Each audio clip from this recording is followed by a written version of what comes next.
വബറകാതുഹു. പ്രിയമുള്ളവരെ, പരിശുദ്ധമാക്കപ്പെട്ട റജബ് മാസം നമ്മളിൽ നിന്ന് വിട പറഞ്ഞുപോയി. ഇപ്പോൾ ഞാനും നിങ്ങളും നിലകൊള്ളുന്നത് പരിശുദ്ധമാക്കപ്പെട്ട ഷഅബാൻ മാസത്തിലാണ്.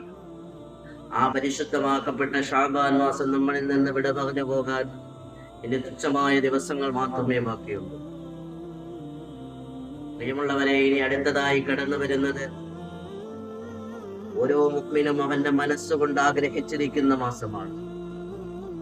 ആദരവായ റസൂലുള്ളാഹി സ്വല്ലല്ലാഹു അലൈഹി വസല്ലമ തങ്ങൾ ധാരാളം പ്രതിഫലങ്ങൾ ഉണ്ട് എന്ന് പറഞ്ഞ മാസമാണ്.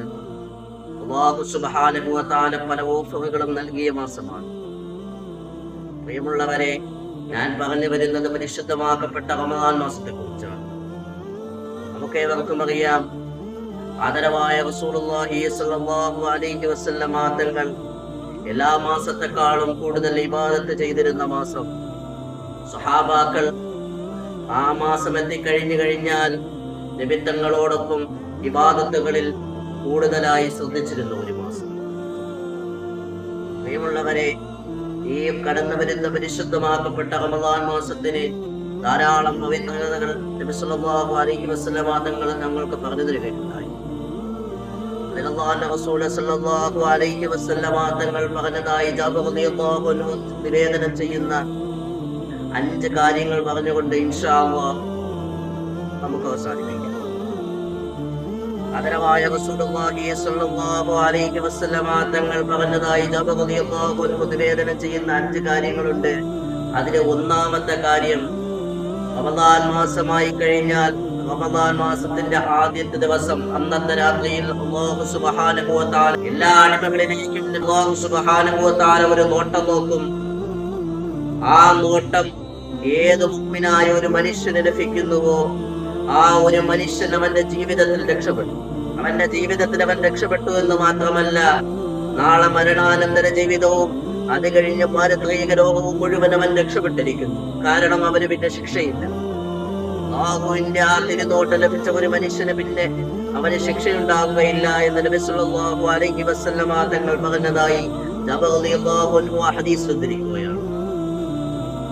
പ്രിയമുള്ളവരെ, രണ്ടാമതായി നബി സല്ലല്ലാഹു അലൈഹി വസല്ലമ തങ്ങൾ പറഞ്ഞതായി ജാബിർ റളിയല്ലാഹു അൻഹു ഉദ്ധരിക്കുന്നു, ഒരു മനുഷ്യൻ അവൻ നോമ്പ് പിടിച്ചു, അവൻ വല്ലാതെ ക്ഷീണിതനായി, അവൻ അവശനായി, അവൻ സംസാരിക്കുമ്പോൾ അവന്റെ വായിൽ നിന്നുണ്ടാകുന്ന ഒരു ഗന്ധം, ആ ഗന്ധം നാളെ അള്ളാഹുവിന്റെ അടുക്കൽ ആ ഗന്ധം കസ്തൂരിയേക്കാൾ മണമുള്ളതാണെന്ന് നബി സല്ലല്ലാഹു അലൈഹി വസല്ലമ തങ്ങൾ പറഞ്ഞതായിട്ട് ജാബിർ റളിയല്ലാഹു അൻഹു റിപ്പോർട്ട് ചെയ്തിരിക്കുകയാണ്.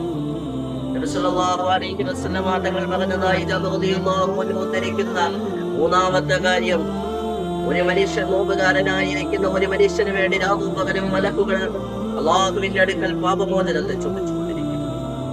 നാലാമതായി ജാബിർ റളിയല്ലാഹു അൻഹു ഉദ്ധരിക്കുകയാണ്, നാലാമതായി പറയുന്ന നബി സല്ലല്ലാഹു അലൈഹി വസല്ലമ തങ്ങൾ നാലാമതായി പറയുന്ന കാര്യം, അല്ലാഹു സുബ്ഹാനഹു വ തആല സ്വർഗ്ഗത്തിനോട് പറയും, സ്വർഗ്ഗമേ നീ പ്രത്യേകമായി ഒന്ന് ഒരുങ്ങിയിരിക്കുക, നീ നല്ലതുപോലെ അണിഞ്ഞൊരുങ്ങിയിരിക്കുക, കാരണം നോമ്പ് പിടിച്ച കുറച്ച് മനുഷ്യർ നിന്നിലേക്ക് വരാനുണ്ട് എന്ന് അല്ലാഹു സുബ്ഹാനഹു വ തആല സ്വർഗ്ഗത്തിനോട് പറയുമെന്ന് നബി സല്ലല്ലാഹു അലൈഹി വസല്ലമ തങ്ങൾ പറഞ്ഞതായി ജാബിർ റളിയല്ലാഹു അൻഹു ഉദ്ധരിക്കുന്നു. അഞ്ചാമതായി ജാബിർ റളിയല്ലാഹു അൻഹു ഉദ്ധരിച്ച ഹദീസ്, നബി സല്ലല്ലാഹു അലൈഹി വസല്ലമ തങ്ങൾ പറയുന്നു, റമദാൻ മാസത്തിന്റെ അവസാന സമയമായി കഴിഞ്ഞാൽ അവസാന രാവുകളിൽ അല്ലാഹു സുബ്ഹാനഹു വ തആല മുഴുവൻ സത്യവിശ്വാസികളായ അടിമകളുടെ പാപങ്ങളും പുറത്തു കൊടുക്കും എന്ന് ആദരവായ റസൂലുള്ളാഹി സ്വല്ലല്ലാഹു അലൈഹി വസല്ലമ തങ്ങൾ പറഞ്ഞതായി ജാബിർ റളിയല്ലാഹു അൻഹു ഉദ്ധരിക്കുന്ന റമദാനെ വരവേൽക്കാനുള്ള മഹാഭാഗ്യം നൽകി നമ്മളെ അനുഗ്രഹിക്കുന്നു.